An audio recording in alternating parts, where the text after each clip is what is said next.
Buenos días, o buenas tardes en todo caso. En principio, agradecer la invitación que hemos recibido del Centro de Capacitación y Estudios Parlamentarios. A nombre de la Superintendencia de Mercado de Valores agradecemos esta invitación y quiero que sepan que siempre estamos gustosos de poder compartir algunos de los trabajos que tenemos pues, alrededor de nuestros deberes. En principio, saludar al señor Fernando Ayón, jefe del Museo del Congreso y de la Inquisición, y a Melissa Garro Vázquez, jefe de este Centro de Capacitación y Estudios Parlamentarios. ¿Qué es lo que voy a intentar ahora? Hablar de la integración latinoamericana, pero vamos a ver, de pronto en esa historia no va a estar alguno de los países que usted ha mencionado. Pero sí, antes de hablarles de este proceso de integración de mercados de capitales, lo que quería era poner en contexto un poco dónde entra este proceso de integración. Si pasamos a la diapositiva, estamos hablando de mercados de capitales, ¿correcto? Entonces, cuando hablamos de mercados de capitales, en principio tenemos siempre dos vertientes. La primera es lo que podemos llamar un mercado primario y la segunda un mercado secundario. ¿Qué cosa es el mercado primario? El mercado primario es el mercado donde las empresas pueden obtener financiamiento, donde una empresa puede vender acciones, puede emitir un bono, un instrumento de deuda y con eso obtener recursos para financiar proyectos nuevos, reestructurar pasivos, emprender algún proyecto de envergadura, financiar un proyecto de infraestructura, etcétera, para diferentes usos. Entonces, el poder del mercado primario está justamente en la capacidad de obtener recursos. ¿De quiénes? De aquellos que tienen excedentes de recursos en la economía nacional. Entonces, ese es un elemento muy importante. En nuestro mercado, el mercado primario básicamente es un mercado donde se emiten instrumentos de deuda, ¿correcto? Tan importante como los mercados primarios son los mercados secundarios. Si en los mercados primarios nacen los instrumentos, se crean y se colocan, en los mercados secundarios aquellas personas que los compraron los pueden vender, los pueden negociar. ¿Eso qué significa? Que si uno compra un bono a 10 años y de pronto en el año 3 necesita su dinero, pues puede encontrar un mercado donde puede encontrar una contraparte que de pronto quiera comprar ese bono por esos 7 años restantes. Ergo puede obtener su dinero de vuelta y hacer con ese dinero pues lo que necesite o lo que desee. Entonces, los mercados primarios dan un atributo los mercados secundarios dan un atributo de liquidez a los instrumentos que se emiten en el mercado primario. Las reglas de juego, tanto de mercado primario como mercado secundario, aluden a algo que se mencionaba en la presentación: la fe, la confianza. ¿Cómo generar confianza? Recordemos que quienes son los que emiten valores son empresas, ¿correcto? Y quienes los compran son contrapartes, usualmente inversionistas. ¿Quién conoce más de la empresa? ¿El empresario que emite o el inversionista que compra? Naturalmente será quien lo emite. Así como cuando uno va a vender un carro, ¿correcto? ¿Quién sabe más del carro que se va a vender? ¿Yo que lo tengo o la persona que tiene el dinero y me lo quiere comprar? Efectivamente, haciendo ese símil, igual. Sabemos que las empresas que van a colocar valores saben más de su negocio. Por eso se establecen algunas reglas para equilibrar lo que llamamos asimetría de información.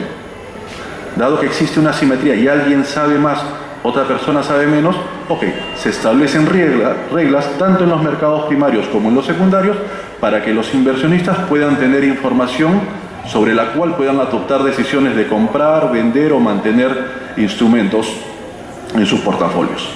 Entonces, de eso se trata, digamos, el mercado, y dentro de esos mercados, cuando hablamos de mercados primarios, uno puede decir, oye, yo puedo prestarle dinero a alguien, puedo pedirle prestado a algún señor dinero para mi negocio. Esas son negociaciones que denominamos privadas, ¿correcto? Hay negociaciones que se llaman públicas, por eso se llaman mercados de oferta pública. Lo que nosotros vemos en los mercados de capitales son los mercados donde se apela al público en general para comprar o vender instrumentos. Por eso se llaman mercados de oferta pública. Si pasamos a la siguiente, Dentro de nuestro mercado, básicamente cuando hablamos de mercados primarios estamos hablando de un mercado de instrumentos de deuda. No tenemos muy desarrollado todavía el mercado primario en el segmento de colocación de acciones. Y para colocar deuda en nuestro mercado existen diferentes regímenes. Un régimen general, un régimen para empresas de menor tamaño y un régimen para especialistas que se llaman inversionistas institucionales. Estos son, por ejemplo, bancos, fondos de pensiones, empresas que manejan recursos, compañías de seguro. Si pasamos a la siguiente diapositiva, dentro de ese contexto, ¿de qué se encarga la Superintendencia de Mercado de Valores de donde provengo? Se encarga de regular, de supervisar y promover el desarrollo de estos mercados. Entonces, dentro de este marco de regulación justamente se encarga de establecer las reglas de juego respecto de quiénes pueden participar. Por ejemplo, si alguien quiere colocar instrumentos en el mercado, esto se debe hacer a través de un intermediario. No es que cada quien lo pueda hacer libremente. Si uno quiere hacer una colocación por oferta pública, tiene que utilizar un intermediario. Y ese intermediario, como cualquier banco, necesita una licencia. Y esa licencia se otorga, digamos, a través de la superintendencia. Si alguien quiere después vender estos instrumentos, lo puede hacer también a través de un intermediario. Los mercados secundarios que veíamos en hace dos diapositivas también están organizados y se establecen ciertas reglas para su funcionamiento. Entonces, todo ese conjunto de reglas respecto de a través de quiénes realizar operaciones, en qué mercados se pueden realizar, qué tipo de información se debe dar a los inversionistas, son reglas básicas de juego que se establecen en los mercados de capitales y la superintendencia se encarga pues, de establecerlas. Hay algunas que están establecidas a nivel de ley, otros a nivel de regulación y de velar también por su cumplimiento. Pasamos por favor a la siguiente. Cuando hablamos de integración de mercados, vamos a decir en qué cosas se está pensando. Entonces, básicamente, digamos, se hablan de integraciones de bolsas, de mecanismos de negociación de mercados secundarios. Entonces ahí lo que se busca es generar una mayor liquidez en estos mercados, ¿correcto? Promover mayores transacciones, aumentar la competencia entre los intermediarios locales y extranjeros de tal forma que puedan reducirse lo que se denominan costos de transacción. Cualquier intermediario sujeto que interviene en el mercado normalmente cobrará una comisión, ¿correcto? Entonces la forma en que las comisiones en general pueden reducirse es a través de la promoción de la competencia. Si solamente, digamos, decir, a los inversionistas la integración les es útil en tanto les facilita acceder a otro tipo de instrumentos. Al empresario que colocó los valores le sirve la integración en los mercados secundarios en la medida que exista mayor liquidez de sus instrumentos, que sean más fácilmente comprables y vendibles por los inversionistas. Pero en los mercados primarios, que es donde se obtiene el financiamiento, les servirá en tanto esto les pueda reducir sus costos de financiación, ¿correcto? Como una alternativa adicional para financiar sus operaciones. Entonces, las empresas manejan algo que se denomina el coste medio ponderado del capital, donde dice cuánto me cuesta fondearme, ¿correcto? Entonces, los mercados de capitales ayudan a que estos costes de financiación se reduzcan. Si pasamos, por favor. Ahora, existen algunos factores críticos, digamos, cuando se habla de procesos de integración. Y mucho depende de cómo funcionan las infraestructuras tecnológicas.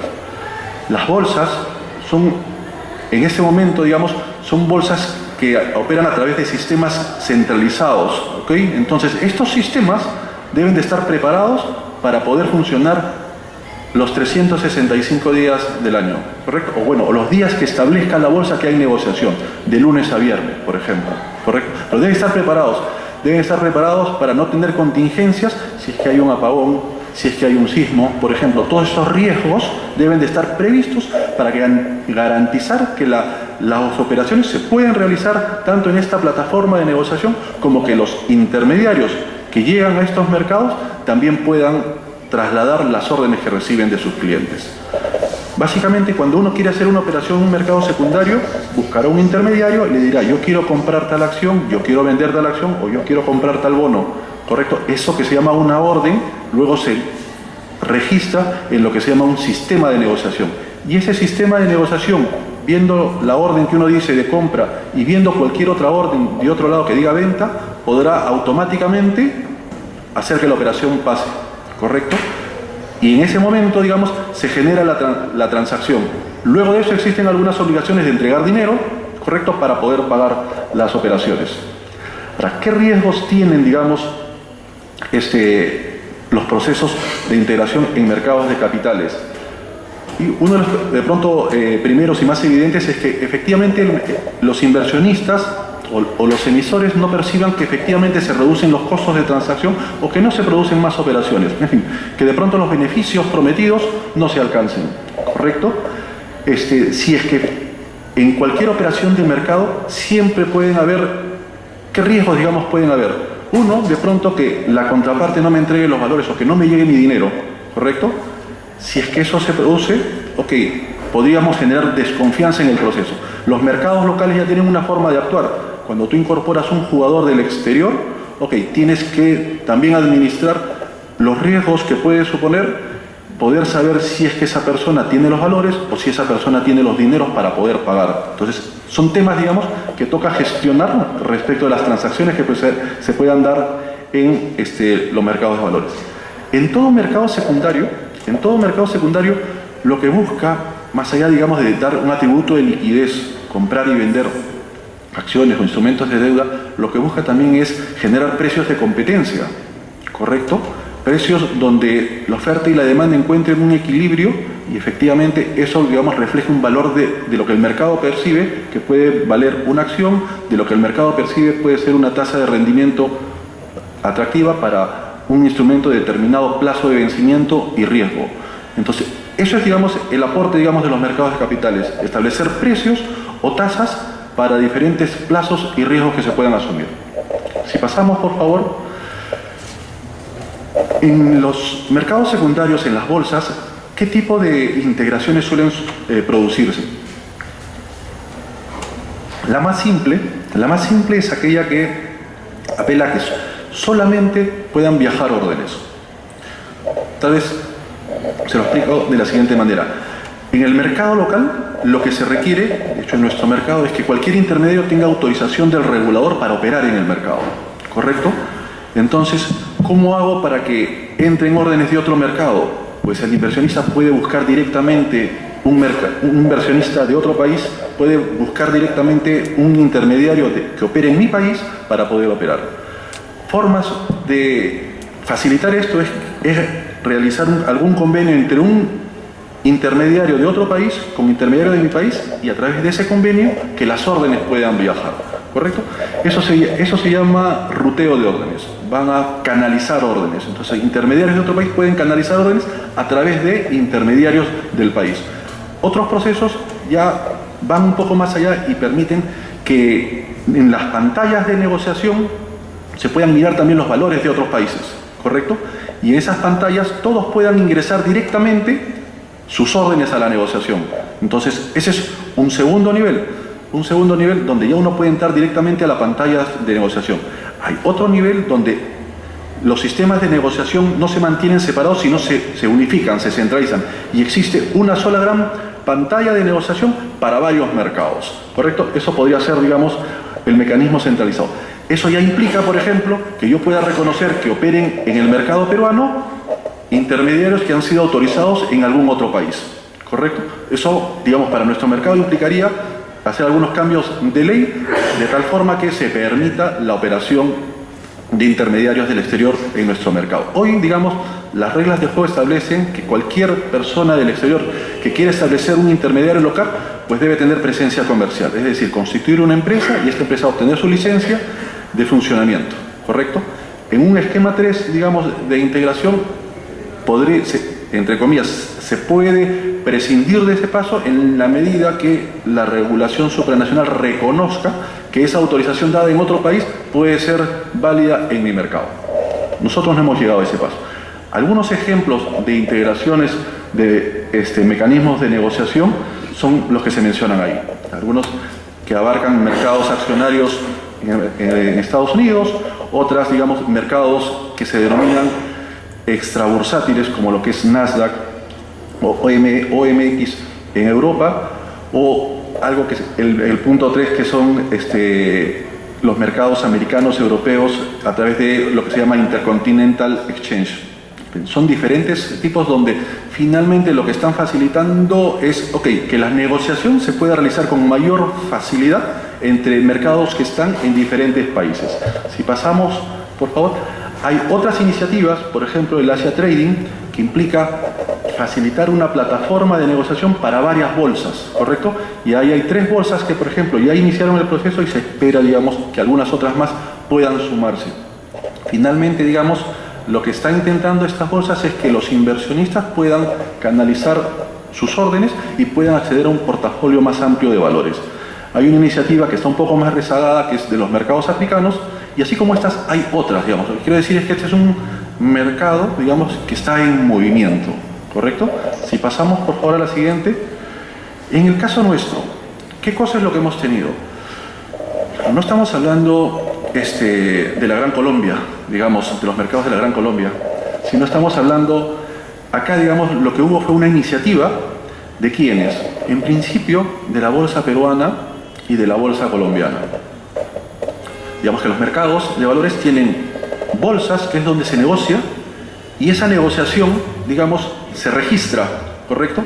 Se registra los valores que están a nombre del señor, si me los vende a mí, se registra la operación en lo que se llama centrales de depósito. Esas centrales de depósito solo registran la operación si es que el señor me vendió los valores, si es que yo le entrego el dinero. Entonces, la contratación se realiza en la bolsa y lo que se llama postcontratación se realiza a nivel de lo que se llaman depósitos o centrales de depósito. Entonces, cuando se contrata una operación, yo quiero comprar 1000 acciones a $100 o 100 soles, eso que se contrata, hay un plazo para que se pueda compensar y liquidar en las centrales de depósito. Eso significa que hay unos periodos en los que el inversionista entrega el dinero, la central de depósito ve que se entrega el dinero y entonces hace que pase el dinero para el señor y pasen los valores para la contraparte. Esas son las centrales de depósito. Entonces, cuando hablamos de bolsas, estamos hablando de dos sujetos. La bolsa como plataforma de negociación y la central de depósito como entidad que registra todas las operaciones que pasan, ¿correcto? Y se encarga, digamos, que un valor pase de un nombre a otro. El registro es electrónico, ¿correcto? Entonces, en esta iniciativa de integración, lo que se planteó, o la iniciativa surgió de las bolsas y depósitos de Perú, como las de Colombia, ¿correcto? Dijeron, oye, ¿qué te parece si es que pensamos en sumar nuestros mercados? ¿Correcto? Luego vino Chile y dijo, oye, esta iniciativa me parece interesante, yo también quiero sumarme. Y por tanto, también, digamos, en julio del 2009 dijo, oye, ya, yo me quiero sumar. Entonces ya no es una iniciativa de 2, sino una iniciativa de 3. Pero ojo, veamos, es una iniciativa promovida por sector privado, ¿correcto? Son los sectores privados. Entonces, esta iniciativa comunicada a los reguladores de los 3 países significó, conversar entre los reguladores y finalmente firmar un acuerdo de intención para decir, vamos a ver cómo hacemos viable esta idea. Son 3 mercados con características distintas, ¿cómo hacemos para que esto sea viable? Entonces firman acuerdos de intención y algo, digamos, que se dijo en el 2009 es, una de las formas para hacer viable esto es, vamos a ver qué reglas de juego tenemos que cambiar, pero sí o sí lo que tenemos es que tener una coordinación importante para poder, garantizar la supervisión de los mercados. Y se firmen algunos memorandos de entendimiento. Ese proceso previo finalmente ha derivado en una generación de normas, etcétera, que se las vamos a montar, pero este mercado empezó a operar a finales de mayo del 2011.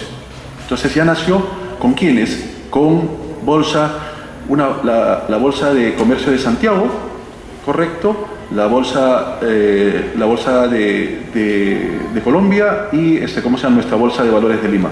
3 bolsas, los 3 depósitos, digamos, empezaron a operar ahí. Si pasamos, por favor, vemos entonces qué cosa es lo que estamos haciendo. Lo que se está buscando es un mercado para que pueda promover el desarrollo.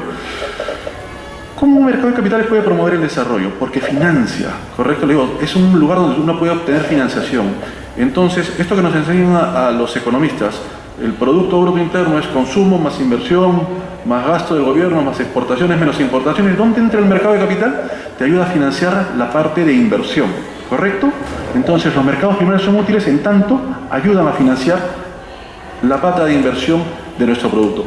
Entonces, estos mercados son útiles, digamos, en ese sentido. Por eso se busca que puedan promover desarrollo. Pero adicionalmente, los inversionistas o las personas invierten sus excedentes, ¿correcto? Invierten sus excedentes. Entonces, estos mercados ayudan a que estos excedentes que existen puedan diversificarse, ¿correcto? Entonces, se busca algún beneficio para el inversionista de diversificación y reducción de costes de transacción, y a los emisores darles mayores fuentes de financiamiento. ¿Cómo? Ahora más o menos se los voy a comentar. Pasemos. Por ejemplo, para ponerlo, digamos, en cifras, si decimos, a ver, cuando de afuera miran los mercados, hasta antes del MILA, ¿qué cosa se mira de América? Bueno, más allá de los mercados de Norteamérica, Estados Unidos y Canadá, que igual son súper importantes. De este lado de la América, ¿qué cosa se mira? Básicamente se mira Brasil siempre y en segundo nivel México. Y después hay un rubro, otros, o no existe rubro, ¿correcto? Entonces, ¿qué logra, digamos, esta idea de integración? Generar visibilidad, ¿correcto? En número de emisores, por ejemplo, se logra hacer primero respecto a estos otros dos países. En lo que se llama capitalización de mercado, que es multiplicar el número de acciones listadas por su precio de mercado, eso se llama capitalización de mercado, igual nos da cierto volumen importante y nos coloca en segundo lugar. Y en lo que significa negociación, no llegamos a ser tan importantes ni como Brasil ni como México, pero igual nos ubica en un tercer lugar. ¿Qué cosa significa esto? Que esta idea de integración de mercados de capitales nos pone o facilita estar en el radar de la gente de afuera que mira y evalúa mercados, ¿correcto? Recordemos, digamos, que por lo menos estos tres países, estos actores privados de estos tres países que plantean el proceso de integración, básicamente, digamos, son países que siguen, si se quiere, disciplina o reglas económicas similares, ¿no? Hay cierto nivel de similitud en lo que significa el interés del mercado, etcétera, o el papel de los mercados de capitales en la economía. Entonces tenemos eso, hay un potencial de generar un mercado más amplio, más visible. ¿Qué podemos, por ejemplo, para poner un poco más en práctica, y ok, estos volúmenes, en fin, son importantes. Nuestra bolsa, la bolsa nuestra, es una bolsa que es explicada en un 50% a nivel de negociación por acciones mineras, ¿correcto? Diferente tipo, diferentes minerales, ¿correcto? Pero eso es básicamente, digamos, el principal aporte, digamos, de nuestra bolsa. Pero tenemos, por ejemplo, si uno quiere comprar una empresa que vende al retail, al por menor, por ejemplo, ¿puede comprar algo en nuestra bolsa local? No necesariamente, o hay muy poco, pero sí le suena, por ejemplo, empresas como los Ripley, los Falabella, los Encosud, por ejemplo, que están en nuestro mercado, pero no están listados en nuestro mercado, están listados en otro mercado. Si a alguien le interesa ese tipo de sector, por ejemplo, ok, digamos, este tipo de iniciativa acerca, digamos, ese tipo de valores. O en el caso de Colombia, con empresas financieras o, ¿cómo se llama?, empresas de petróleo o de energía, ¿correcto? ¿Qué quiero decir con esto? Que más allá, digamos, de esta idea y de generar visibilidad, lo que aporta cada una de las bolsas son valores distintos, ¿correcto? ¿Y eso qué significa para el inversionista? Veamos, digamos, desde el punto de vista del inversionista. Significa una mayor posibilidad de diversificar portafolios, ¿correcto? La intención, digamos, de cualquier persona que gestiona dinero propio o de terceros, la regla simple es no poner todos los huevos en una sola canasta, sino diversificar, ¿correcto? Entonces, ¿cómo se facilita la diversificación? Bueno, uno puede invertir en cualquier lugar del mundo, pero acá, digamos, a través del mercado dice, oye, acá tienes varios sectores, ¿correcto? Con diferentes riesgos, economías con cierto manejo prudente, ok, digamos que si es que esos son valores, digamos, que interesan, perfecto. Esa es la forma, digamos, de poder adquirirlos.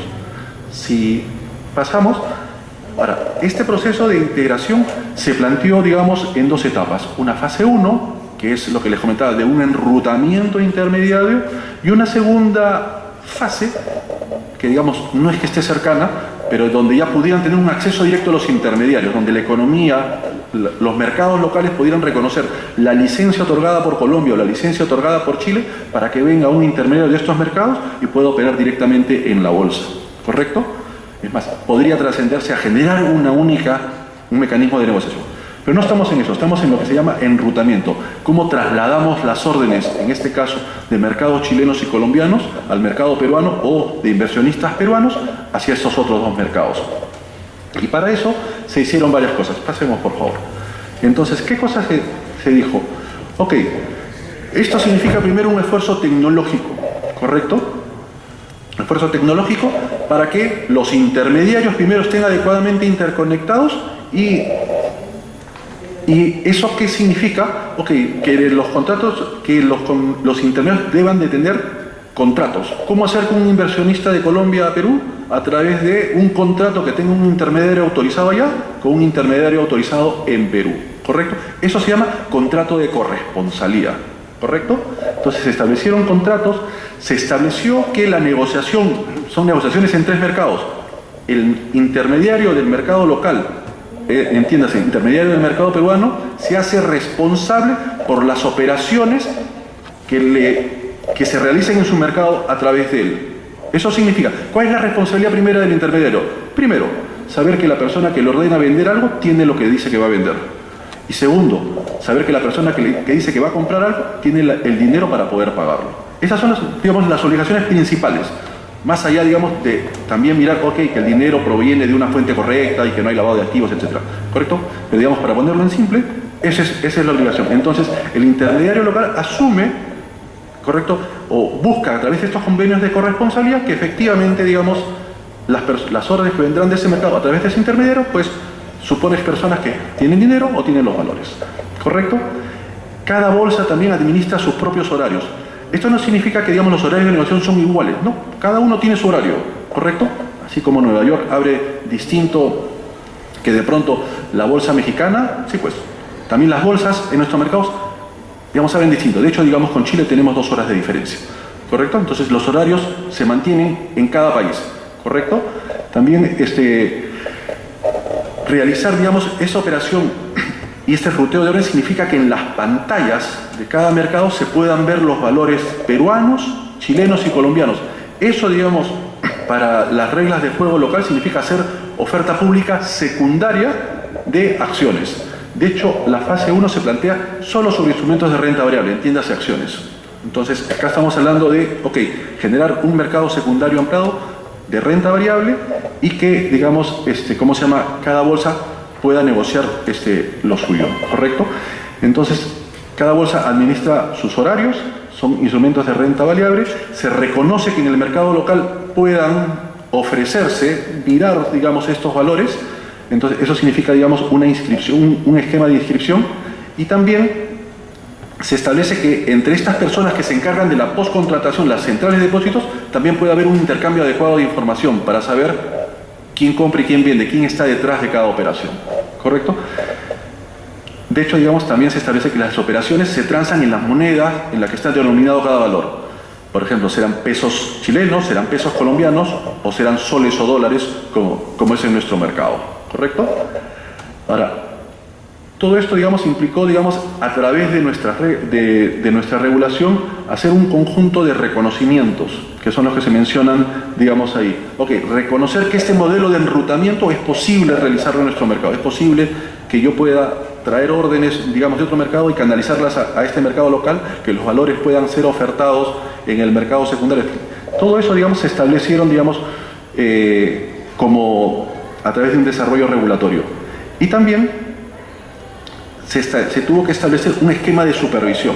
Ok, ¿cómo voy a supervisar esto? Y para eso los reguladores establecieron, digamos, 2 mecanismos. Uno de coordinación de alto nivel a través de los superintendentes de las entidades supervisoras de los mercados de capitales, que es un comité de autoridades, y otro un comité de supervisión, ¿correcto? Con todo lo que es...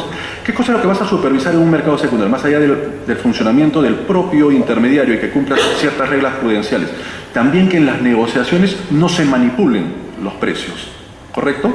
que no se manipulen. Uno podría estar haciendo, digamos, ¿alguien vio Wall Street, la película Wall Street? ¿Correcto? Tú ves ahí, digamos, cuando te hacen ofertas fraudulentas, etc. Okay. Ese tipo de malas prácticas pueden suceder. La integración potencialmente, digamos, podría poner sobre el tapete que pudieran existir algún tipo de mala práctica. O algún intermediario extranjero queriendo subir artificialmente un valor, queriendo hacerlo bajar artificialmente. Ese tipo se llaman, ¿cómo se llama? Monitoreo de operaciones de mercado, ¿correcto? Entonces, para eso también existe, digamos, el comité de supervisión y protocolos de intercambio de información para poder evaluar cuando eventualmente estamos con una conducta fraudulenta. Entonces, ese esquema de intercambio de información, no solamente de información producida en Perú, sino que también pudiera producirse en otros mercados, esté establecido para poder intercambiar y poder ejercer, digamos, la labor de protección de los mercados y protección de los inversionistas. Si pasamos, por favor. Entonces, ¿cómo hacer, digamos, que en nuestro mercado pudiera funcionar esto?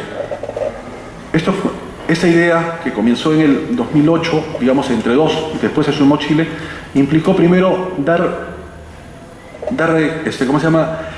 Apertura a nivel de nuestro marco legal de establecer algún tipo de excepción, correcto, a las reglas prevalecientes en el mercado. Por eso, digamos, en una disposición final del decreto legislativo 1061, se establecía que la superintendencia podría generar algún tipo de excepción a las reglas prevalecientes en el mercado. Y esto para que finalmente la idea del enrutamiento pudiera hacerse viable en el mercado. Entonces teníamos una gran ventana que permitía generar algún tipo de excepción y exonerar el cumplimiento de algún requisito que se pide al intermediario local. Y se generó, digamos, las reglas de juego locales a través de la resolución que está en la parte inferior izquierda. Se suscribieron memorándum de entendimiento entre los supervisores y el 30 de mayo comenzó a operar este mercado. Si pasamos, de hecho, digamos, en la adecuación a las reglas de juego hay un conjunto de reglas que se establecen tanto a las bolsas como a los intermediarios. ¿Para qué? Para garantizar la continuidad de las operaciones y para garantizar que los intermediarios estén en capacidad de justamente canalizar adecuadamente las órdenes que les den sus clientes. Si pasamos, por favor, por ejemplo, en lo que es oferta pública secundaria, normalmente, por ejemplo, los valores son inscritos en una bolsa por el propio emisor. Yo quiero inscribir mis acciones, yo quiero inscribir mis bonos, ¿correcto? Acá, digamos, se estableció que la inscripción de valores podía ser realizada a través de una solicitud de la bolsa local. En este caso, la Bolsa de Lima solicitó que se inscribieran valores de Colombia o valores chilenos en nuestra bolsa. Entonces, digamos, eso generaba, digamos, un esquema excepcional de registro de valores extranjeros para ser ofertados en nuestro mercado local. A través, justamente por esta disposición del decreto legislativo 1061, pues se pudo plantear eso, digamos, a través de una regulación, ¿correcto? En fin, y así se establecieron, digamos, diferentes tipos de reglas de juego. En el tema de los intermediarios, lo importante era el contrato de corresponsabilidad, porque, tendríamos que establecer, que los deberes y obligaciones estuvieran bien establecidos. Y pasamos a la siguiente, vamos a ver que esos contratos se establecen, que entre los intermediarios tendrían que tener claro cuál era la infraestructura que tenían que tener un control de límites operativos para no tener una sobreexposición y que si es que te faltaran fondos que provenían de afuera, pues no podrías poner en riesgo tu solvencia como intermediario para poder afrontar eventualmente, digamos, una no transferencia de fondos para honrar alguna operación. En fin, este tipo de límites operativos también se tuvieron que establecer. Y el último me parece súper importante, establecer mecanismos para garantizar lo que se llama trazabilidad. Cómo yo puedo investigar de dónde viene la orden, quién la da y cómo viajan los fondos, ¿correcto? Entonces, todo ese tipo de temas se establecen, digamos, en el contrato de corresponsabilidad, así como la obligación de informar cuáles son las reglas de juego al inversionista del mercado en donde va a invertir. Si pasamos, por favor, de hecho, digamos, la SAT, la Sociedad Agente de Bolsa, el intermediario, mantiene responsabilidad sobre el cumplimiento de todas sus obligaciones en el mercado local, así la orden provenga del exterior. Debe tener un sistema de control y registro de todas las propuestas y las órdenes que puede instruir hacia el exterior. Y en este tema de lavado de activos se encarga no de verificar al cliente que está en Colombia o en Chile, sino verificar al intermediario a través del cual ese cliente le traslada la orden, ¿correcto? Entonces, implícitamente eso significa que el intermediario local, cuando suscribe un convenio de corresponsabilidad con un intermediario extranjero, lo que está evaluando es su capacidad para evaluar o su política de prevención de lavado de activos y cómo es su política de conocimiento del cliente, ¿correcto? Si considera que esa es una política buena, perfecto, ok, puede suscribir, pero digamos, está asumiendo ese riesgo, ¿correcto? Está evaluando, digamos, que las políticas que tiene establecido el intermediario extranjero, pues son compatibles con las suyas, ¿ya? En cuanto a niveles de calidad y exigencia. Igual, en las centrales de depósitos se exigen, digamos, hay reglas para que haya un enlace y que las centrales puedan intercambiar información con fluidez. Si pasamos, ¿qué cosa es lo que va a seguir? Todo esto, digamos, es un esfuerzo para que haya operaciones en mercados secundarios de instrumentos de deuda. Y esto, digamos, en estricto, digamos, si lo pensamos, esto beneficia sobre todo al inversionista, porque abre posibilidades de inversión. Al emisor indirectamente porque puede darle mayor liquidez a los instrumentos que emitió, pero no le genera dinero, ¿correcto? Por eso, digamos, en los tres mercados hemos estado generando reglas adicionales para que las ofertas públicas primarias, cuando una empresa quiere emitir, ¿correcto? Sea un bono, sea una acción, lo que hace es registra el valor, registra un prospecto, ¿correcto? Y establece cuál es, digamos, la forma como lo va a colocar en el mercado, ¿correcto? Entonces, ese es el documento clave, el prospecto de colocación, que se llama, ¿correcto? Entonces, lo que se ha establecido es que si hay una oferta pública, un prospecto registrado en Colombia y en Chile, ese documento, basta que esté registrado para que pueda ser colocado también en nuestro mercado. Igual, si acá se inscribe un prospecto para la colocación primaria de otro instrumento, en Chile y en Colombia también lo reconocen. ¿Eso qué significa? Que el emisor peruano, correcto, que registra un prospecto, va a colocar a los inversionistas peruanos, pero también, por este esquema de reconocimiento, puede colocarlo automáticamente en esos otros dos mercados, ¿correcto? Lo cual sí supone, digamos, un mercado, sin hacer un mayor esfuerzo, un mercado ampliado, ¿correcto?, para la colocación. Y eso potencialmente debe tener un efecto en la reducción de los costes de financiación por el efecto de competencia. Entonces, eso hemos hecho. De hecho, en nuestro mercado hemos restringido, entre comillas, este reconocimiento de prospectos a que la colocación en nuestro mercado local sea solamente dirigida a inversionistas sofisticados, ¿correcto? Todavía no hemos ampliado para inversionistas de menor tamaño o sin sofisticación. De pronto, digamos, vamos a evaluar cómo lo vamos a hacer. Pero eso es algo, digamos, que se ha hecho y se va a perfeccionar. Algo que es ¿cómo se llama? Que no es menos importante lo que está en el lado derecho, les mencionaba que tienes Brasil, México, los países del MILA, ¿correcto? La buena noticia es que México también se va a unir al MILA, ¿correcto? Y así están los 4 países que forman la Alianza del Pacífico que van ¿cómo se llama?, a participar de ese mercado. De hecho, digamos, ya nos hemos reunido con los supervisores mexicanos y tenemos claro, digamos, cuál va a ser la ruta crítica que vamos a seguir para la incorporación de la bolsa mexicana y el depósito mexicano a este proceso de integración. La intención, digamos, de las bolsas es generar operaciones en este año. Desean hacerlo la próxima semana. No sé si lleguemos, pero lo cierto es que en lo que resta del año seguramente vamos a tener ya primeras operaciones pasando sobre valores mexicanos o de inversionistas mexicanos viniendo a nuestros mercados, ¿correcto? De hecho es necesario, más allá, digamos, de que eso esté escrito, que finalmente los intermediarios tengan estos convenios de corresponsabilidad para que las órdenes puedan viajar, pero que las reglas de juego están establecidas en nuestro mercado y en los otros dos, Chile y Colombia, para facilitar la incorporación de un cuarto jugador, digamos, a este mercado integrado latinoamericano, están establecidas y seguramente se van a establecer. En fin, luego de esto hay un conjunto de datos estadísticos que podemos pasarlos. Tal vez se han generado, digamos, alrededor del MILA se han generado fondos mutuos, se han generado un índice de Standard & Poor's, ¿correcto? Ahí están, digamos, números de operaciones número de operaciones sobre valores peruanos poco, ¿correcto? O sea, voy a decir, oye, hay poca compra de valor peruano, ¿no? Hay mucha compra de valor chileno y colombiano. De hecho, son mercados más grandes que el nuestro, ¿correcto? ¿Cuál es la buena noticia para nosotros? Que hay mucho inversionista peruano que está comprando valores chilenos y colombianos y mejorando la diversificación de su portafolio. Si pasamos, por favor, a la siguiente, por ejemplo, ahí están los números de operaciones provenientes de Perú y ven que son bastante importantes en los últimos 3 años. Pasemos. Y acá, digamos, están los volúmenes negociados, ¿ok? Operaciones realizadas desde Perú. Entonces, igual son importantes. Eso significa que de Perú salen recursos, pero justamente con el objeto de favorecer la diversificación de portafolios. De hecho, digamos, reconociendo que nuestra bolsa es minera, las perspectivas de los metales no han sido las mejores y de hecho todavía no siguen siendo las mejores. Es razonable, digamos, que un mercado a la baja pues no se generen muchas transacciones sobre estos valores. Lo que también es cierto es que cualquier inversión en instrumentos de renta variable en los mercados de capitales son inversiones de largo plazo, ¿correcto?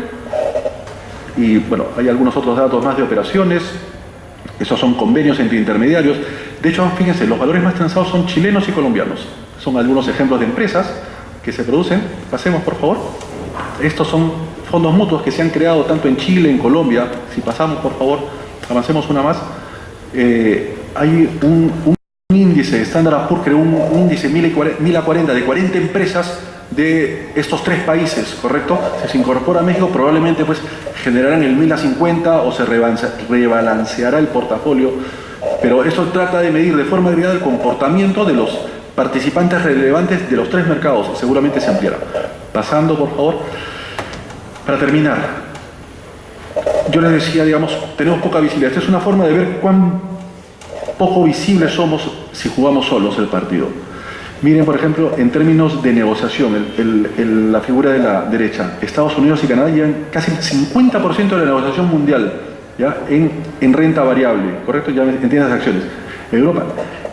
El rojito que está en la parte de abajo, ese es América Latina, ¿correcto? Entonces estamos hablando de menos del 2% de la negociación mundial, ¿correcto? Pasemos, por favor. De ese 2%, ya en América Latina, ¿qué cosas somos? ¿Correcto? ¿Cuáles son los mercados más relevantes? De hecho, Brasil, pero también vas a tener a México, Colombia, Chile y Perú, digamos, en menor medida. ¿Eso qué significa? Ok, que con la integración de los tres países estamos generando, una vez más, mayor visibilidad, ¿correcto? Estamos facilitando la visibilidad y con la incorporación de México esta visibilidad va a ser más evidente. Para cerrar, digamos, finalmente, digamos, lo que digo, se busca que generar un solo mercado y generar, digamos, una mayor visibilidad de estos países en la región. Cuando sales afuera ya te pueden preguntar, oye, ¿qué son de estos países de la Alianza del Pacífico? ¿Qué son de estos países del MILA? ¿Aportan algo? Generar, digamos, preguntas o interés es importante, digamos, porque puede favorecer el ingreso tanto de intermediarios como de inversión extranjera a nuestro país. Esto era un poco lo que quería comentarles acerca de este proceso de integración de mercados de capitales en Latinoamérica. Espero que les sea útil y si tuvieran alguna pregunta, con gusto la puedo atender.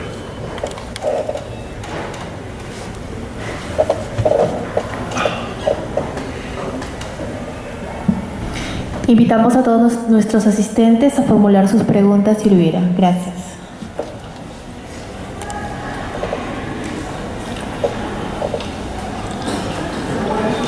Tan claro como el agua.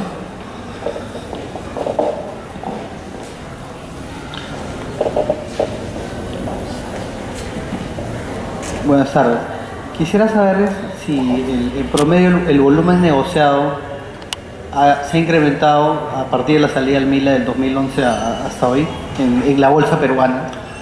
Como muy buena tu pregunta. De hecho, digamos, en la bolsa peruana hay un impacto, digamos, pues relativamente pequeño, pero que tiene que como veíamos en los montos negociados, las transacciones a nivel de la bolsa peruana no han sido demasiado importantes. ¿Por qué? Porque el entorno, digamos, no ha acompañado eso. No mira el desempeño de los índices, son desempeños que han tenido varios periodos negativos. ¿Hay un aporte? Sí, hay un aporte. Ahí aportan, digamos, en la bolsa peruana se negocian unos 10 millones, sí, unos 10 millones de dólares diarios aproximadamente. Eso puede, ¿cuánto puede ser explicado? No tengo el dato, pero de pronto un 10% puede ser explicado por órdenes que provengan de afuera, ¿correcto? Ese es, digamos, en esta coyuntura, como decía, el mayor aporte es las órdenes que a través de intermediarios peruanos salen hacia afuera para diversificar portafolios de fondos de pensiones, de compañías de seguros, en fin, de algún otro inversionista con visión de largo plazo. Sí tenemos, digamos, algo, por ejemplo, que sí generó, digamos, este proceso de integración en el mercado secundario, digamos, que es a donde se orienta tu pregunta, es, oye, tenemos que ser competitivos. ¿Cómo somos más competitivos? Entonces, el año pasado, si mal no recuerdo, la bolsa peruana, el depósito peruano y la propia superintendencia acordaron en conjunto reducir contribuciones de la negociación secundaria. casi el 70% la bolsa y la superintendencia, depósito un poco menos, pero justamente para generar, eso digamos tiene un impacto digamos en el inversionista, seguramente que sí. Ahora, la reducción de contribuciones o de costes de transacción pues no hacen que el volumen de operaciones opere. Los volúmenes digamos se explican mucho por los fundamentos y por otro tipo digamos de indicadores. Pero sí, nosotros creemos digamos que en el largo plazo esta es una apuesta digamos que puede generar mucho valor. Una pequeña más. Quisiera saber en estos índices se cotiza en Nueva York del MILA. Y el Standard & Poor's. Sí. Este índice del MILA, ¿cuántas empresas peruanas están ahí? A ver, en ese es 30%, 10 valores me parece, ¿ah? Sí, 10 valores, sí. Lo más importante es Chile con un 50%, Colombia tiene, me parece que 33% y nosotros tenemos el diferencial del 17% más o menos, algo así. O sea, debe ser unos 8 valores, o 7. Ese es más o menos el dato que tengo. Correcto.